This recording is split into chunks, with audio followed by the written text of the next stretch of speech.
نے اس پر کیا لکھا ہے تو میں تمہاری قابلیت کو تسلیم کر لوں گا۔ قرنی نے فوراً کاغذ پر جو لکھا تھا اس کو بتا دیا۔ مامون اور عالم کو بہت تعجب ہوا۔ اس واقعے کی شہرت بغداد سے لے کر عراق اور خراسان تک پھیل گئی۔ بعض لوگ قرنی کا دشمن بھی ہو گئے۔ وہ سمجھتے تھے کہ قرنی علوم طبی کی تعلیم دے کر مسلمانوں کو قرآن سے ہٹا رہا ہے۔ چنانچہ ابو معشر جعفر نامی ایک شخص اس کو قتل کرنے کے ارادے سے آیا۔ جب وہ بغداد پہنچا اور جب قرنی نے اس کو پہلی بار دیکھا تو اس کو دیکھتے فوراً کہا کہ تم مجھے قتل کرنے کے ارادے سے آئے ہو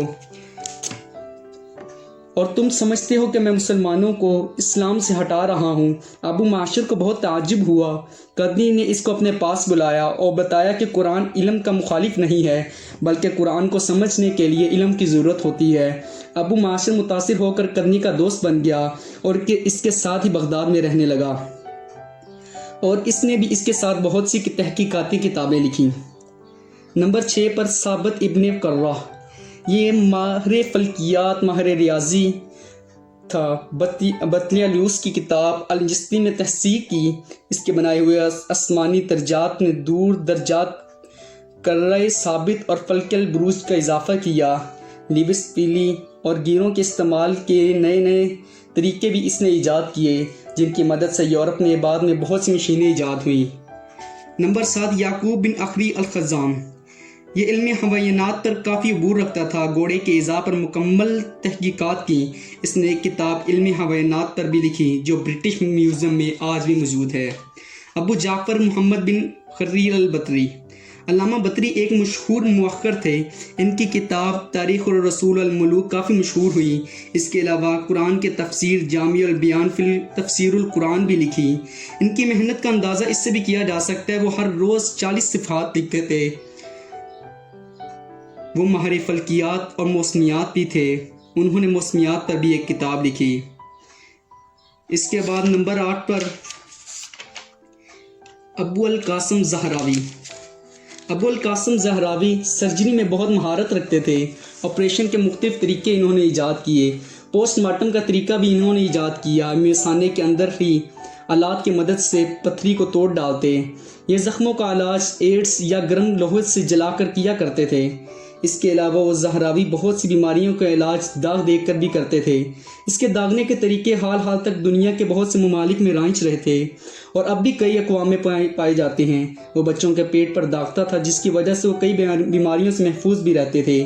اس کی کتاب التصریف میں اس نے آپریشن کے طریقے بتائے۔ اس کے ترجمے 1976، 1851 اور 1777 میں بھی کیے گئے۔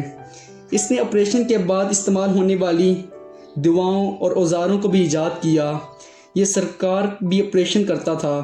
اس کی کتابوں کی یورپ میڈیکل کالجوں میں صدیوں تک یہ پڑھائی جاتی رہی۔ ابی سینا، یہ علم طب، ریاضی، جبر و مقابلہ، فلکیات، فلسفہ، منطق اور فقہ کا ماہر تھا۔ اس نے 10 سال کی عمر میں قرآن پاک کو حفظ کیا۔ تقریباً 17 سال کی عمر میں ہی ماہر طب مشہور ہوا۔ اتنی سی چھوٹی سی عمر میں شاہ ایران نوح بن منصور کے لا علاج مرض کو اس نے کامیابی کے ساتھ علاج کیا، جس سے اس کی شہرت کو 4 چاند لگ گئے۔ اس نے تقریباً 100 سے زیادہ مختلف مضامین پر کتابیں لکھی۔ اس کو سب سے زیادہ دلچسپی طب پر تھی۔ اس نے ایک کتاب القانون فی الطب 5 جلدوں میں لکھی۔ اس کی پہلی جلد میں اس نے تشریح اعضاء، اصول صحت، مختلف امراض اور اصول علاج پر مختلف بحث کی۔ دوسری جلد تقریباً 500 سے زائد دواؤں کے بارے میں اس نے لکھی۔ تیسری جلد میں تمام ظاہری اور باطنی امراض کی تفصیل اور چوتھی جلد میں بخار اور امراض جلد کے بارے میں لکھا۔ 5ویں جلد میں دواؤں کو ملا کر استعمال کرنے کے طریقے بتائے۔ 18ویں صدی عیسوی تک یہ کتاب یورپ میں پڑھائی جاتی تھی۔ اس کی کتاب کے لاطینی زبان میں بھی ترجمے ہو چکے ہیں۔ اس نے سب سے پہلے جسمانی حرارت ناپنے والا یہ آلہ ایجاد کیا، جو بعد میں تھرمامیٹر کی شکل اختیار کر گیا۔ ابی سینا فلسفہ میں ارسطو کا بڑا مداح تھا۔ اس نے ارسطو کے فلسفہ روح اور عقل پر بھی شرح لکھی۔ البیرونی، یہ ایک مشہور سیاح تھا۔ علم جغرافیہ، علم طبقیات الارض، علم فلکیات اور علم ہیبت کا ماہر تھا۔ سیاحت کے لیے جب ہندوستان آیا تو سندھ کی جگہ قدیم زمانہ میں سمندر کا ہونا اس نے بتایا۔ چنانچہ تحقیقات سے اب یہ بات ثابت ہو چکی کہ کوہ ہمالیہ اور سندھ کی جگہ لاکھوں سال پہلے سمندر موجود تھا۔ البیرونی محمود غزنوی کی بنائی ہوئی صدرگاہ میں علمی فلکیات میں مشاہدہ کرتا تھا، زمین کے مرکز عالم ہونے سے اختلاف کرتا تھا۔ اس نے کعبے کی سمت کسی بھی جگہ سے کیوں نہ معلوم ہونے کا طریقہ اور ریاضی اور جیومیٹری کی مدد سے ایجاد کیا۔ وہ الجبرا میں مہارت رکھتا تھا۔ عمر خیام یہ علم ریاضی، الجبرا، جیومیٹری، علم فلکیات اور علم ہیبت میں ماہر تھا۔ اس نے ایک کیلنڈر تاریخ الجلالی مرتب کیا جو گریگوری کیلنڈر سے بھی زیادہ صحیح تھا۔ گریگوری کیلنڈر میں 3000 سال بعد ایک دن کا فرق آتا تھا، اور عمر خیام کے کیلنڈر میں 5000 سال بعد ایک روز کا فرق آتا تھا۔ قدیم یونانی ماہر ریاضی و فلکیات یہ سمجھتے تھے کہ سال میں